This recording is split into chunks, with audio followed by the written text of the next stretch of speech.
आजकल की modern science में 8 प्लेनेटरी सिस्टम या 9 के बारे में ही पता चल पाया है। और अगर उनसे कहा जाए कि इससे ज्यादा भी प्लेनेटरी सिस्टम है तो ऐसे लोग माइथोलॉजी या फिक्शन कहकर इसे समझने या मानने से इनकार कर देते हैं। लेकिन अगर आप लोग यह मानते हैं कि कहीं भी कैसे भी लाइव एक्सिस्टेंस हो सकती है तो आपको स्वर्ग, नर्क, तप लोग, ब्रह्मा लोग यह सब मानने में क्यों प्रॉब्लम हो जाती है। ऐसे लोग बिग बैंग थ्योरी को तो मानते हैं कि ब्लास्ट से दुनिया की उत्पत्ति हुई, लेकिन ऐसे लोग यह नहीं मान सकते कि किसी ब्रह्मा नामक जीव ने इस दुनिया को बनाया। देखा जाए तो बिग बैंग थ्योरी को मानने के लिए ज्यादा फैक्ट चाहिए। इस ब्रह्मांड में 14 प्लेनेटरी सिस्टम है, 7 हिवेनली प्लैनेट और 7 हेलिश प्लैनेट। 7 स्वर्ग का नाम है सत्यलोक, जिसे ब्रह्मलोक के नाम से भी जाना जाता है। यहाँ दुनिया के सबसे बड़े इंजीनियर ब्रह्मा रहते हैं।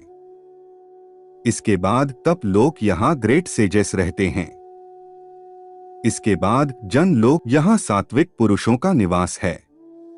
इसके बाद मेहर लोक, यहाँ भृगु ऋषि का धर्म चलता है। इसके बाद स्वर्ग, यहाँ इंद्रदेव का राज्य है और रहकर इंसान अपने किए गए पुण्य को भोगता है। इसके बाद भुवर लोक, यहाँ पर राक्षस और दैत्य घोस्ट रहते हैं, हालांकि है इतने भयानक और नारकीय नहीं होते। फिर लास्ट में बीच में भूलोक अर्थ, जहाँ पर इंसान को यह अपॉर्चुनिटी मिलती है कि वह भगवान को जान पाए, उनकी भक्ति कर पाए, लेकिन आजकल कुछ लोग इसे भी छोड़ना चाहते हैं। इसके बाद सारे हैं नारकीय ग्रहों की शुरुआत होती है। पहला जो ग्रह है वह है आतल, जहां सारे बुरे काम होते हैं, लेकिन वहां के लोगों को वह बहुत अच्छे लगते हैं और वह पूरी तरीके से सही होते हैं उनकी नजर में, जैसे गैम्बलिंग, मीट ईटिंग, इंटॉक्सिकेशन। इसके बाद वितल, जहां भगवान शिव के अनुयायी रहते हैं।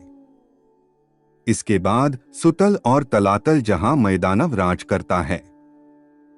इसके बाद महातल, जहां बड़े बड़े भयंकर सपों का राज है, लेकिन वो भगवान विष्णु के वाहन गरुड़ से बहुत डरते हैं। इसके बाद रसातल, यहाँ के सांप कृष्ण जी के चक्र से बहुत डरते हैं।